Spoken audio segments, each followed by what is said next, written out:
When Plymouth rolled out the redesigned Belvedere for 1965, it aimed to refresh its mid-size lineup with something that appealed to both the everyday driver and those seeking a little extra flair. The addition of the Satellite was the first step toward luxury within the range, but by 1967, the company wanted to push things further.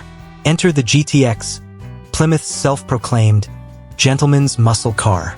It was a machine that mixed muscle with manners, a perfect blend of performance and comfort for the discerning driver who wanted raw power without giving up refinement. The GTX arrived standard with the mighty 440 cubic inch Super Commando V8, pumping out serious horsepower and torque, while those who wanted to dominate the quarter-mile could check the box for the legendary 426 Hemi. It was the best of both worlds, power and prestige wrapped in a sleek, muscular shell. Despite its pedigree, the GTX was never a high-volume seller. While its close cousin, the Roadrunner, flew off dealer lots in staggering numbers, more than 80,000 units in 1968 alone. The GTX reached its peak with just under 18,000 examples sold that same year. Buyers loved the idea of affordable muscle, and the Roadrunner's stripped-down approach offered exactly that. The GTX, with its upscale trim and higher price, occupied a narrower niche.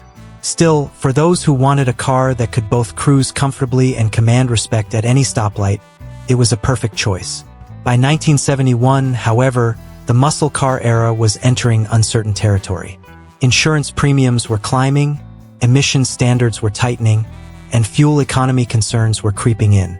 Plymouth gave the GTX one final bow that year before discontinuing the nameplate as a standalone model.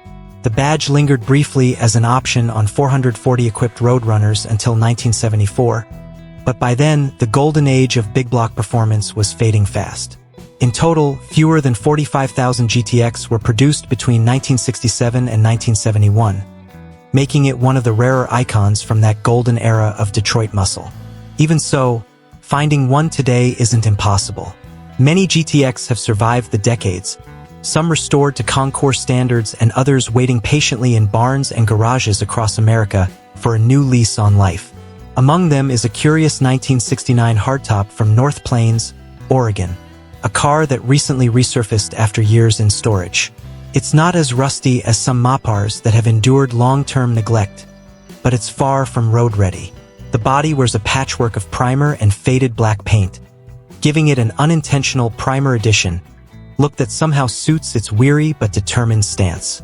The mystery deepens when it comes to the car's original color. Without a fender tag, it's all speculation, but hints from the engine bay suggest it may have left the factory in B3 blue, a striking ice blue poly that shimmered under the sun. Yet the door jambs tell another story, perhaps A4 silver poly, another factory hue from the late 60s Mopar palette. Inside, things are equally puzzling. A blue dashboard, black door panels, and a silver and gray bench seat create a color clash that seems too wild even for the psychedelic 60s. It's clearly not a factory configuration, and the mismatched components hint that this GTX was once the subject of an unfinished restoration or a custom project that never quite reached completion. There are positives, though. Beneath the surface, the car shows evidence of solid work. The floor pans have already been replaced, leaving them clean and ready for a fresh coat of paint. Sadly, the trunk floor didn't receive the same treatment.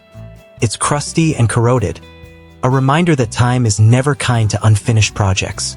Under the hood sits a 440 cubic inch V8 with a 4-barrel carburetor, though it's currently seized and in need of serious mechanical attention. Whether it's the numbers-matching engine remains unknown, but paired with a 3-speed automatic transmission, it represents the most typical GTX drivetrain of its era. At $14,995, the asking price feels steep for a car in this condition, especially when considering the inevitable costs of restoration. With paint, bodywork, drivetrain rebuilding, interior reconditioning, and countless hours of labor, this GTX could easily consume more money than its market value once completed. Still, the appeal is undeniable. For the right enthusiast, someone with a passion for Mopar history and the patience to resurrect a fallen classic, it could be the ultimate hands-on project. The seller even seems open to creative trades, including an excavator or dump trailer, which speaks to both practicality and a certain sense of humor. The Plymouth GTX remains a symbol of a unique moment in automotive history, when performance met sophistication, and Detroit's engineers had the freedom to dream big with chrome and cubic inches. Whether this particular example finds its way to a full restoration or ends up as a donor for another project, it serves as a tangible link to an era when horsepower ruled the streets and style was every bit as important as speed. For those who love the smell of gasoline, the rumble of a big block V8, and the nostalgia of America's muscle car heyday, the GTX still represents everything great about the golden age of motoring.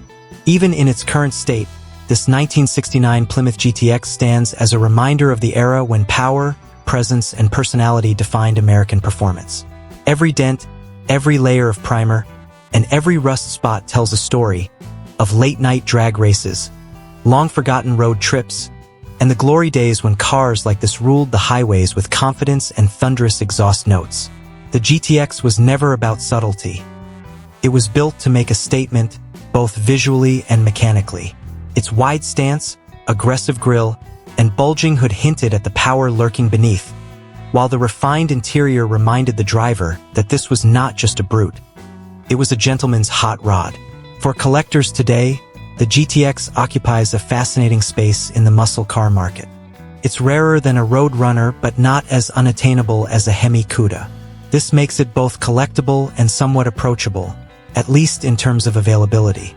Prices for well-restored examples have climbed steadily in recent years, with pristine 440 and Hemi versions commanding strong figures at top auctions.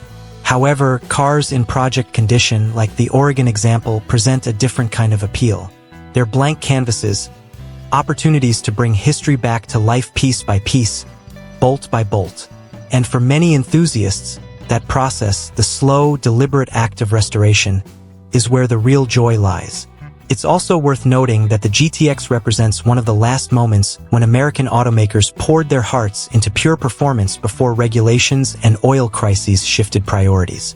By 1972, compression ratios dropped, horsepower ratings were deflated, and the muscle car spirit had largely faded into nostalgia. The GTX departure from the lineup wasn't just the end of a model. It symbolized the closing of an era. And that's what gives surviving examples, even those in rough shape, such emotional weight. They embody a time when automakers didn't just build cars, they built dreams on four wheels. The Plymouth's design, penned under Chrysler's sharp, angular styling language of the late 1960s, still holds up remarkably well today.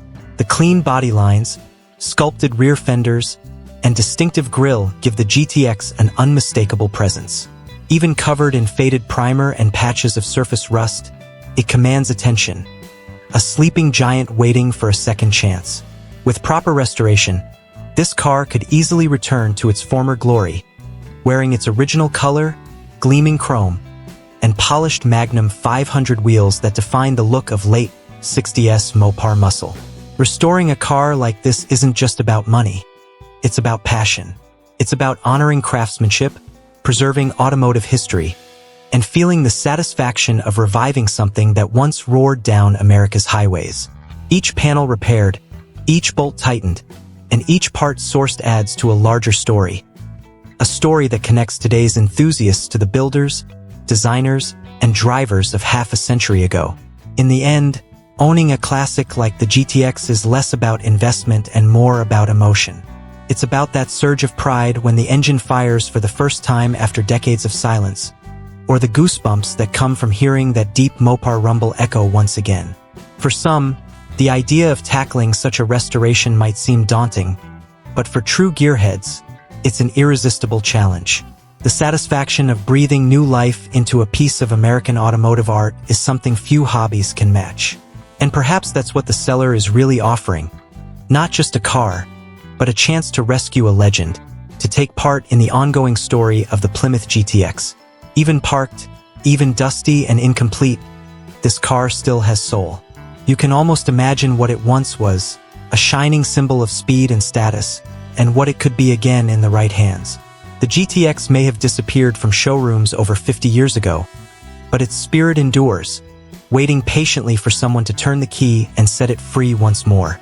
Perhaps that's the true beauty of cars like this, their ability to bridge generations.